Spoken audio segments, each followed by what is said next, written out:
அனைவருக்கும் வணக்கம். நான் தமிழரசி பாலமுருகன். மீண்டும் ஒரு புதிய பதிவில் உங்களை சந்திக்கிறதுல ரொம்ப ரொம்ப சந்தோஷம். நான் ரொம்ப நலமாக இருக்கிறேன். அந்த மாதிரி நீங்கள் எல்லாரும் நலமாக ஆரோக்கியமாக சந்தோஷமாக இருப்பீங்க அப்படிங்கிற நம்பிக்கையோட இந்த பதிவுக்குள்ளார போகலாம். போன வாரம் நம்முடைய சேனலில் ஒரு பதிவு போட்டிருந்தோம். அதாவது நம்ம வீட்டில் நெகட்டிவிட்டி இருந்துச்சுன்னா என்னென்ன அறிகுறிகள்லாம் தெரியும் அப்படின்னு போட்டிருந்தோம். அதிலும் முக்கியமாக நிலைவாசலில் இந்த அறிகுறி இருந்துச்சுன்னா நம்ம ரொம்ப கவனமாக இருக்கணும், ஜாக்கிரதையாக இருக்கணும் அப்படின்னு நம்ம சொல்லியிருந்தோம். அந்த பதிவுக்கு கீழே நிறைய பேர் கமெண்ட் செக்ஷனில் நீங்கள் சொன்ன விஷயம் அப்படியே எங்கள் வீட்டில் நடக்குது, தினம்தோறும் ஏதாவது ஒரு வகையில் பிரச்சனை, சண்டை சச்சரவு அப்படிங்கிறது வருது, சரியான நிம்மதியான தூக்கம் எங்களுக்கு கிடையாது, அதே போல் உடல் நல பாதிப்புகள் ஒருத்தவங்களை மாற்றி ஒருத்தவங்களுக்கு வந்துக்கிட்டே தான் இருக்குது, சண்டை வரக்கூடாது அப்படின்னு நம்ம பொறுமையாக இருந்தாலும் ஏதோ ஒரு ரூபத்தில் சண்டை அப்படிங்கிறது வருது, தினந்தோறும் என்னால் நிம்மதியாக விளக்கு கூட ஏற்ற முடியல, அதை மாதிரி ஒரு எண்ணமும் எனக்கு வர மாட்டேங்குது, கோயிலுக்கும் என்னால் போக முடியல அப்படின்ட்டு நிறைய பேர் சொல்லியிருந்தாங்க. ஸோ அந்த மாதிரி பிரச்சனைகள், நெகட்டிவிட்டி ரொம்ப நம்ம வீட்டில் அதிகமாக இருக்குது, வைப்ரேஷன் சரியில்லை அப்படின்னா நம்ம வீட்டில் இருந்தபடியே நாம் செய்ய வேண்டிய சில எளிய விஷயங்கள், இறை வழிபாட்டோடு சேர்ந்து இந்த விஷயங்களையும் நீங்கள் நம்பிக்கையாக தொடர்ந்து செய்யும் பட்சத்தில் உங்களுக்கு நல்ல பலன் அப்படிங்கிறது கிடைக்கும். நம்ம ஒரு வாரம் செஞ்சுட்டு அதுக்கப்புறம் விட்டுட்டோன்னா அதை பலன் நமக்கு கிடைக்காது. அதனால் இப்போ நம்ம சொல்லக்கூடிய விஷயங்கள் ரொம்ப எளிய விஷயங்கள் தான், எல்லாராலையும் செய்யக்கூடியது. ஸோ இதில் உங்களுக்கு எது சௌகரியப்படுதோ அதை மட்டும் எல்லாருமே செய்யுங்க. பட் கடைசியாக சொல்லக்கூடிய விஷயம் ரொம்ப முக்கியமானது, எல்லாருக்கும் அந்த குணம் அப்படிங்கிறது வேண்டும். ஸோ பதிவை கடைசி வரைக்கும் பாருங்கள். இப்போ என்னென்ன சின்ன சின்ன விஷயங்கள் அப்படிங்கிறத ஒன்று ஒன்றா பார்க்கலாம். முதல் எளிய விஷயம் என்ன அப்படின்னு பார்த்தீங்கன்னா, நம்முடைய நிலைவாசலில் நல்ல ஒரு முகூர்த்த நாளாக பார்த்து ஆகாச கருடன் கிழங்கு, கொல்லங்கோவை என்று அழைக்கப்படக்கூடிய ஆகாச கருடன் கிழங்கை நல்லா முழுவதும் மஞ்சள் பூசி அதற்கு மேலே குங்குமம் ஒரு 5 அல்லது 7 வச்சு ஒரு கருப்பு நூலால் கொஞ்சம் உள்ளன் மாதிரி இருக்கும் இல்லையா, அந்த ஒரு கயிறால் கட்டி உங்களுடைய நிலைவாசலில் நீங்கள் தொங்க விடணும். நம்ம சேனலை ஃபஸ்ட்லேருந்து பார்க்குறவங்களுக்கு தெரிஞ்சிருக்கும். இதோட முக்கியத்துவத்தை நான் பல பதிவுகளில் சொல்லியிருக்கிறேன்.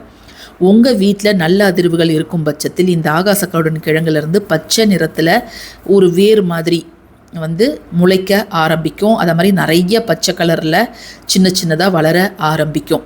அப்படி இருந்துச்சுன்னா அது நம்ம வீட்டில் நல்ல வைப்ரேஷன் இருக்குது அப்படின்னு அர்த்தம். அப்படி இல்லை, அந்த கிழங்கு அழுகி போயிடுச்சு, இல்லை கருப்பாக கலர் மாறுது அப்படின்னா கெட்ட அதிர்வுகள் நம்ம வீட்டில் இருக்குதுன்னு அர்த்தம். அப்போ அந்த கிழங்கை நம்ம டிஸ்போஸ் பண்ணிவிட்டு மறுபடியும் ஒரு புது கிழங்கை வாங்கி நம்ம கட்டணும். அந்த கிழங்குக்கு நம்ம ஜஸ்ட்டு மேலே தண்ணீர் மட்டும் தெளித்தால் போதும். வாரத்துக்கு ஒரு முறை நம்ம தண்ணீரில் நனைச்சி திரும்ப மஞ்சள் பூசி குங்குமம்லாம் வச்சு நம்ம கட்டினா போதும். அந்த காற்றுல இருக்கக்கூடிய ஈரப்பதத்தை வச்சே அது வளரும். ஸோ இந்த ஆகாசக்கருடன் கிழங்கு இருக்கக்கூடிய இடத்துல அதை மீறி எந்த கெட்ட சக்திகளும் வீட்டுக்குள்ளார நுழையாது அப்படிங்கிறது தான் நம்பிக்கை.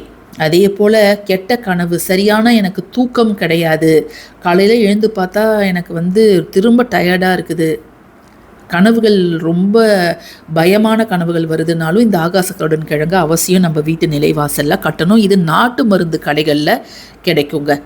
நீங்கள் நாட்டு மருந்து கடைகளில் சொல்லி வச்சிங்கன்னா அவங்க ஸ்பெஷலாக வாங்கி கூட கொடுப்பாங்க. ஸோ இது ரொம்ப ரொம்ப சக்தி வாய்ந்த ஒரு பொருளுங்க. இரண்டாவது முக்கியமான வழி என்ன அப்படின்னு பார்த்தீங்கன்னா, நம்ம பயன்படுத்தக்கூடிய பொருள் வேப்ப எண்ணெய்.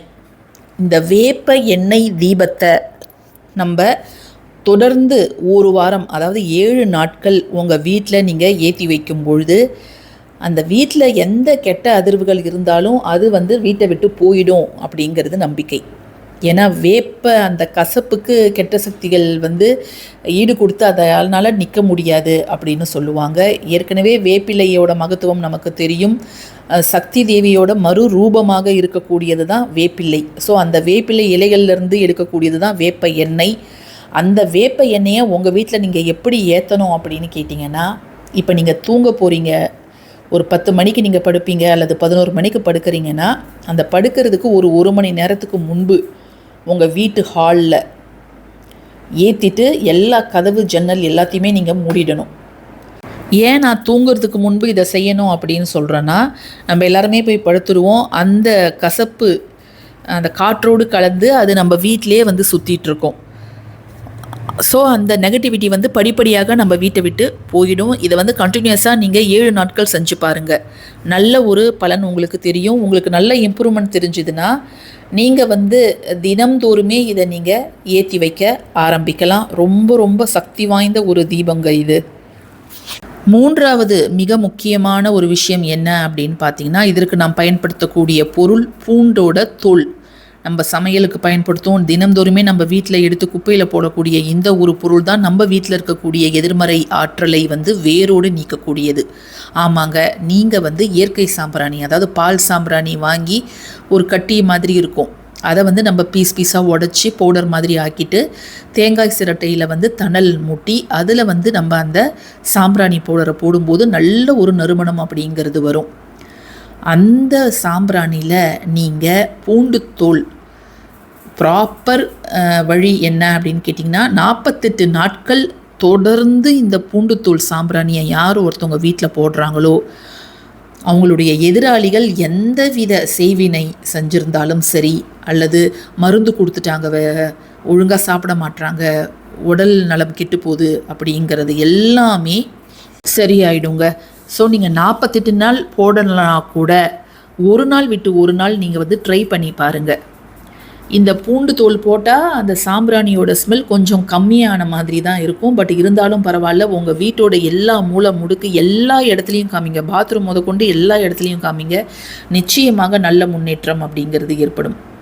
அடுத்து மிக முக்கியமான ஒரு பொருள் என்ன அப்படின்னு பார்த்தீங்கன்னா அரகஜா. இந்த அரகஜா வந்து குலதெய்வ பூஜைகள், நம்முடைய வீடுகளில் நாம் எப்பொழுதும் செய்யக்கூடிய பூஜைகளில் தெய்வ சிலைகளுக்கெல்லாம் நம்ம வந்து வைப்போம், ஒரு பொட்டு மாதிரி வைப்போம். இந்த அரகஜா மைய நம்முடைய நெற்றியில் வச்சுட்டு அதற்கு மேலே நம்ம வந்து குங்குமம் வைப்பது, அல்லது உச்சந்தலையில் லைட்டாக ஜஸ்ட் ஒரு துளி நம்ம வைப்பது, இது எல்லாமே கெட்ட சக்திகள் நம்மிடம் நெருங்க விடாமல் ஒரு பாதுகாப்பு வளையம் மாதிரி இருக்கும். நல்லதை மட்டுமே நம்ம கிட்ட ஈர்த்துக்கிட்டு வந்து தரும். ஸோ ஆட்டோமேட்டிக்காக நம்மளுடைய ஆரா அப்படிங்கிறது இம்ப்ரூவ் ஆகும். ஸோ இந்த ஒரு எளிய வழியையும் நம்ம பின்பற்றலாம். இப்போது கடைசியாக நம்ம பார்க்கக்கூடிய விஷயம் என்ன அப்படின்னு பார்த்தீங்கன்னா, ஒவ்வொருத்தருடைய மனோபலம், மனோதிடம் அல்லது மன உறுதி, இதுதான் வந்து ரொம்ப ரொம்ப முக்கியம். நம்ம முன்னாடி சொன்ன விஷயங்களை நீங்கள் செய்யாவிட்டாலும் கூட, யார் ஒருத்தவங்களுக்கு அந்த பாசிட்டிவ் ஆரா அப்படிங்கிறது இருக்குதோ அவங்கள வந்து எந்த கெட்ட சக்தியும் ஒன்றுமே பண்ண முடியாது. ஒவ்வொருத்தவங்களுக்கும் ஒரு ஆரா இருக்கும். அது வந்து ஒரு பர்டிகுலர் டிஸ்டன்ஸ் நம்மளை சுற்றி இருக்கும். ஒரு பாசிட்டிவ் வைப்ரேஷன் ஒரு தனிநபரை சுற்றி இருக்கும். இப்போ நீங்கள் சுவாமி விவேகானந்தா, அதுக்கப்புறமேல் வந்து இன்னும் சில மகான்கள்லாம் எடுத்து பார்த்துக்கிட்டிங்கன்னா அவங்களுடைய வைப்ரேஷன், அவங்களுடைய ஆறாலாம் பல மீட்டர் தூரத்துக்கு இருக்குமா. ஸோ அவங்க கிட்டக்க நம்ம போனாலே அந்த வைப்ரேஷனை நம்ம ஃபீல் பண்ண முடியும். அதை மாதிரி நீங்கள் நிறைய பேரை பார்த்துருக்கலாம், சித்தர்கள்லாம் நீங்கள் பார்த்துருக்கலாம். நம்மளுடைய வைப்ரேஷன் பாசிட்டிவாக இருந்துச்சுன்னா எந்த கெட்ட சக்தியும் நம்மளை வந்து எதுவுமே பண்ணாது. இப்போ எனக்கு அதெல்லாம் இல்லை, நான் என்ன செய்யலாம், அந்த ஆறாவை இன்க்ரீஸ் பண்ணுறதுக்கு, பாசிட்டிவாக வச்சுக்கிறதுக்கு நான் என்ன செய்யலாம் அப்படின்னு கேட்டிங்கன்னா, ஒன்று நீங்கள் மெடிடேஷன் பண்ணலாம், அல்லது மந்திர ஜபங்களை ஜபிக்கலாம். காயத்ரி மந்திரம் மாதிரி ஒரு பவர்ஃபுல்லான மந்திரம் எதுவுமே கிடையவே கிடையாது. ஸோ நீங்கள் அதை ஜபிக்கலாம். அப்படி இல்லைன்னா லலிதா சஹஸ்ரநாமம் காலையில் மாலையில் 2 வேளையிலையும் உங்கள் வீட்டில் அதை ஒலிக்க செய்யுங்கள். அது அந்த பெயர்கள் கேட்கும் இடத்தில், அந்த பாடல் ஒலிக்கும் இடத்தில் எந்தவித கெட்ட சக்திகளோ துர்சக்திகளோ அண்டவே அண்டாது. ஸோ இதை நீங்கள் ட்ரை பண்ணி பாருங்கள். மனமது செம்மையானால் மந்திரங்கள் தேவையில்லை அப்படின்னு சொல்லுவாங்க. ஸோ யாருக்கு திடமான மனசு இருக்குதோ அவங்களுக்கு மந்திரம் கூட தேவையில்லை அப்படின்னு சொல்கிறாங்க. ஸோ உங்களுடைய மனதை நீங்கள் எவ்வளோக்கு எவ்வளோ பலத்தோடு வச்சுக்க முடியுமோ அவ்வளோக்கு அவ்வளோ பலத்தோட உறுதியோடு நீங்கள் இருங்க. இந்த பதிவு உங்களுக்கு பயனுள்ளதாக இருக்கும்னு நான் நினைக்கிறேன். பயனுள்ளதாக இருந்துச்சுன்னா கட்டாயமாக லைக் பண்ணுங்கள், ஷேர் பண்ணுங்கள், நம்ம சேனலுக்கு சப்ஸ்கிரைப் பண்ணுங்கள். தேங்க்யூ ஃபார் வாட்சிங் திஸ் வீடியோ. நன்றி.